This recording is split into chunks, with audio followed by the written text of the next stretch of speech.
E aí, gente boa, tudo bom com vocês?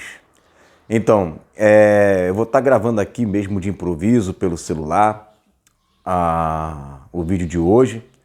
Estou sem meu computador, estou aqui viajando, mas para não deixar o canal sem conteúdo, eu vou estar gravando de vez em quando um vídeo aí para vocês pelo meu celular, tá? Mas eu quero falar aqui a respeito dos debates. Você pode estar vendo aí no título, eu não debato com um chifre pequeno. Por que isso? Qual é uma das características do chifre pequeno? É justamente a arrogância. A arrogância é uma das características do chifre pequeno. E eu fui uma pessoa que de largo tempo participei de muitos debates. Eu sempre gostei de debates. Sempre fui fã dos debates que aconteciam na Rádio Melodia, na 93 FM. 11 horas da manhã era lei eu estar ali ouvindo os debates. E eu sempre fui grande fã.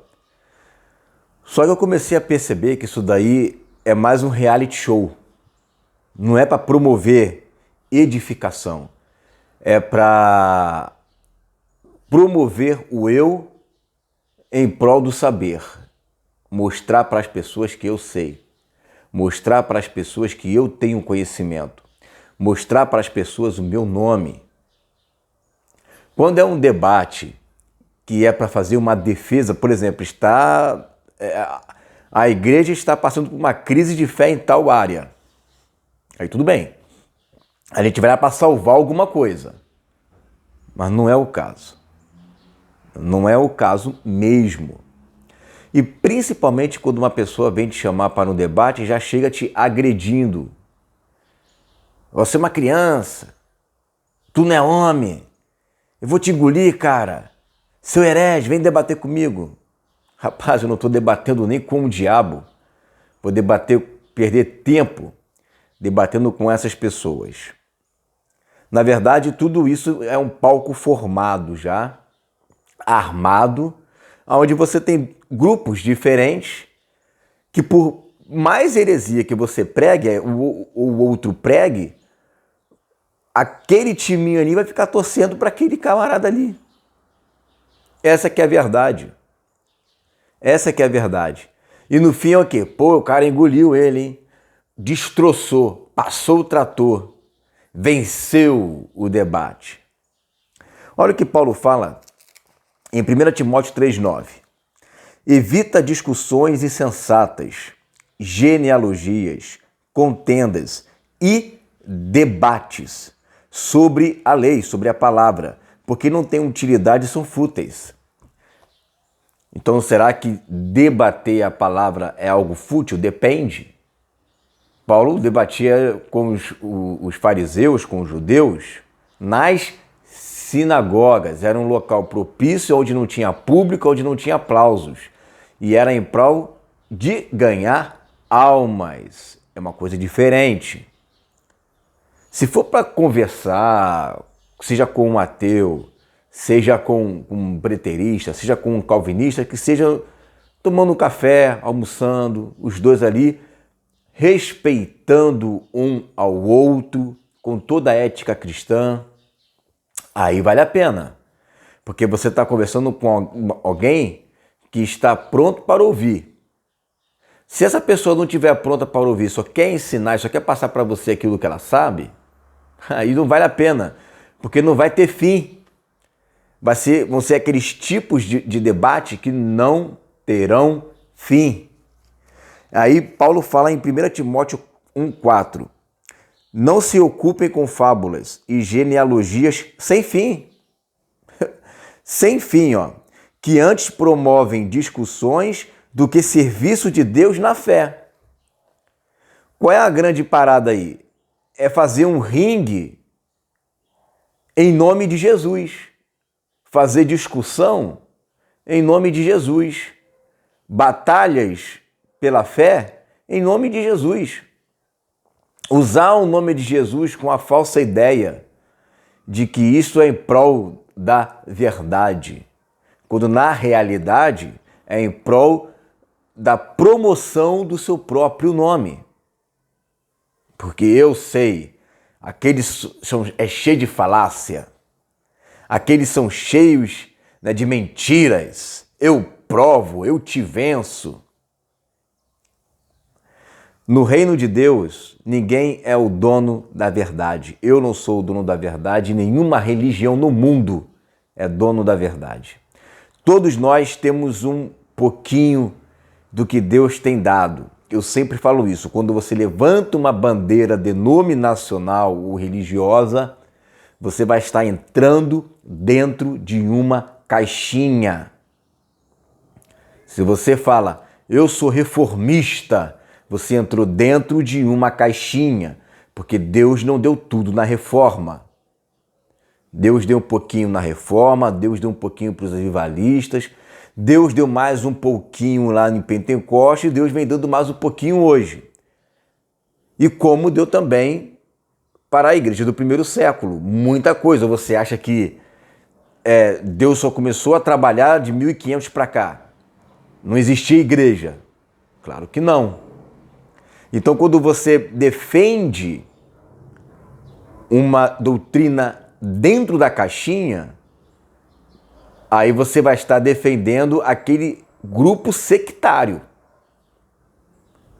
Então, quando você defende o evangelho, aí você está aberto para ouvir o que Deus está falando por intermédio de outras pessoas.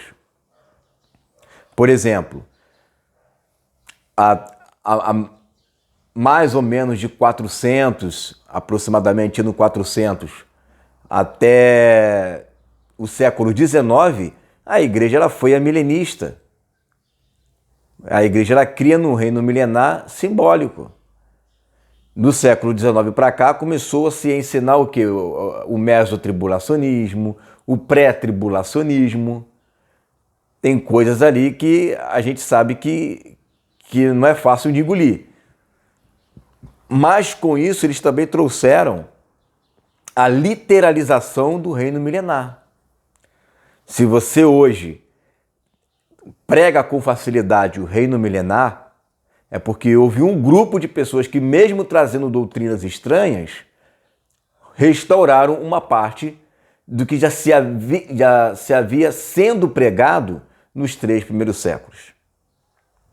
Então, Lutero trouxe um pouquinho, Calvino trouxe um pouquinho e outros trouxeram um cadinho. Então, não posso chegar e levantar uma bandeira, eu sou fulano de tal, eu sou Beltrano, porque aí você se enquadra dentro de uma caixinha e não deixa Deus falar com você por intermédio de outras pessoas.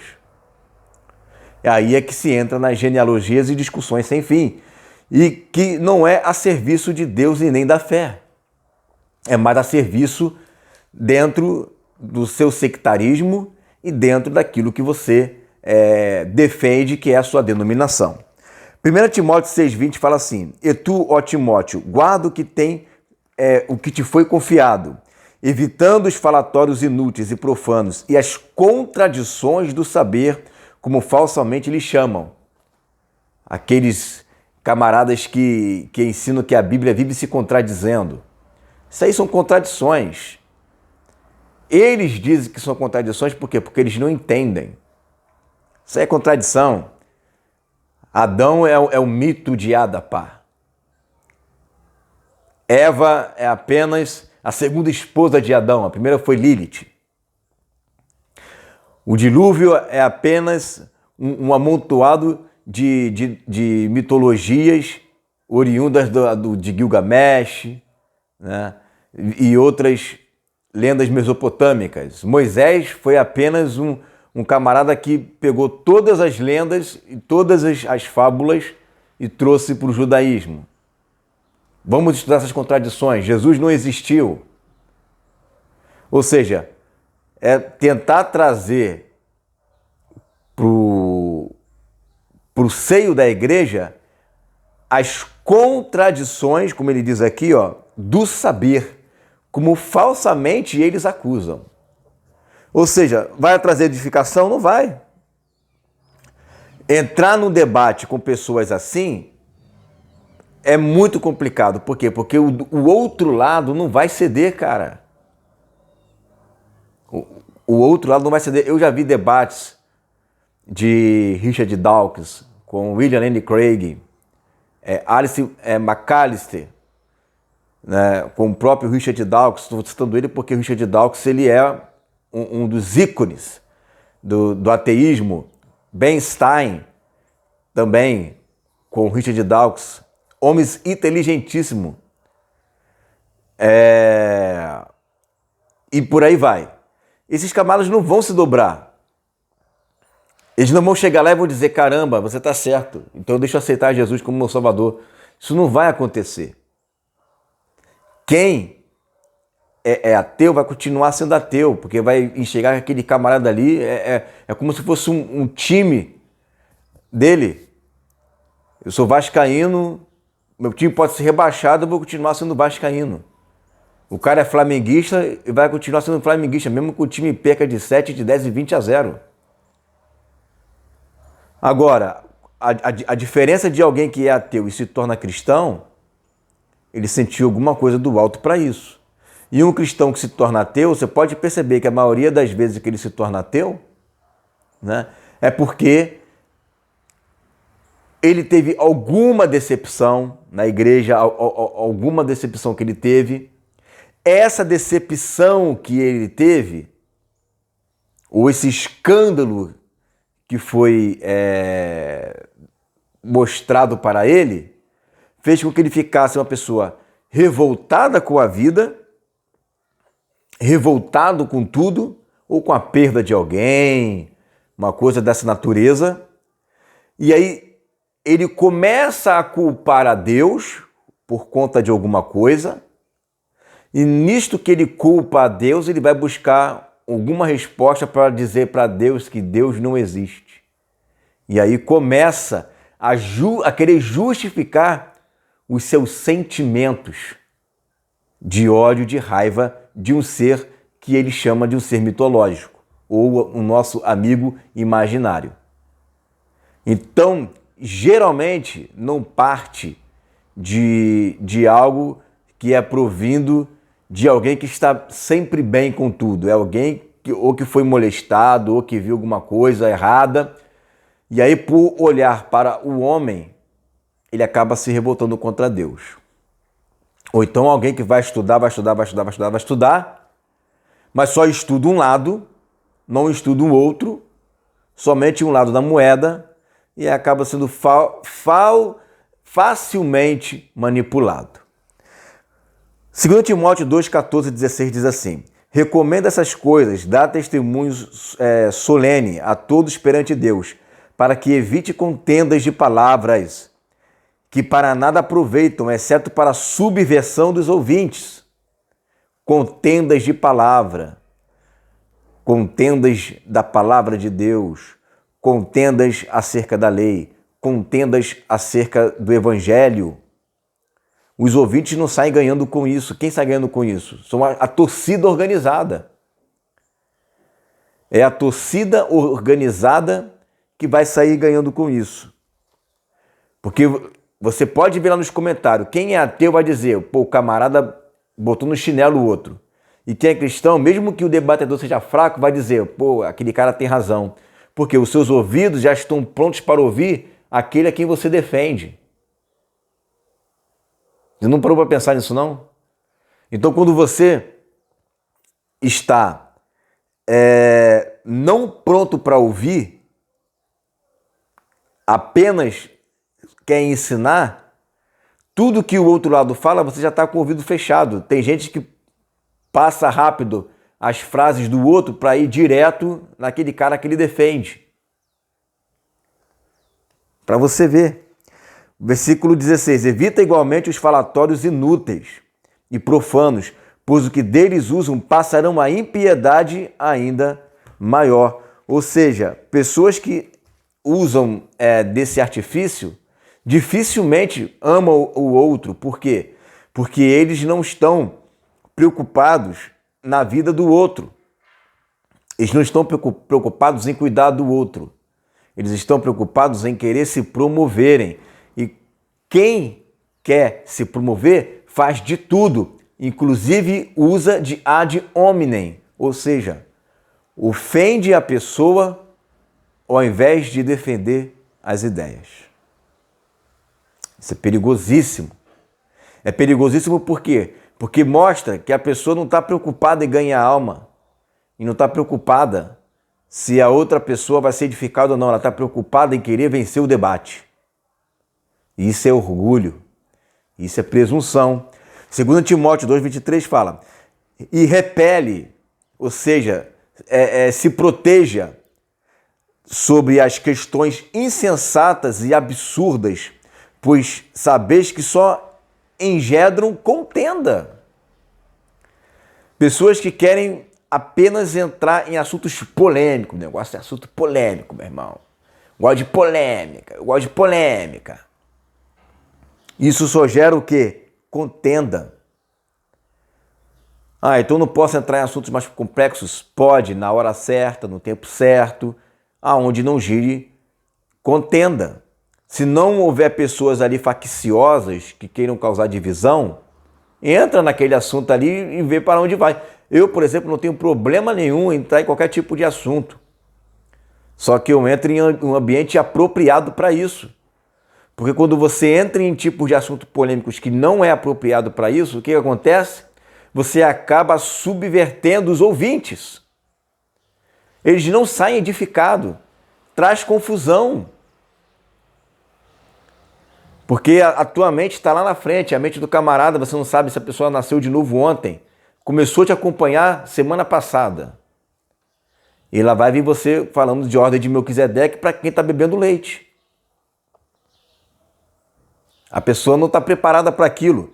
Ora, é necessário que o servo do Senhor não viva a contender, e sim deve ser brando para com todos, apto para instruir, paciente.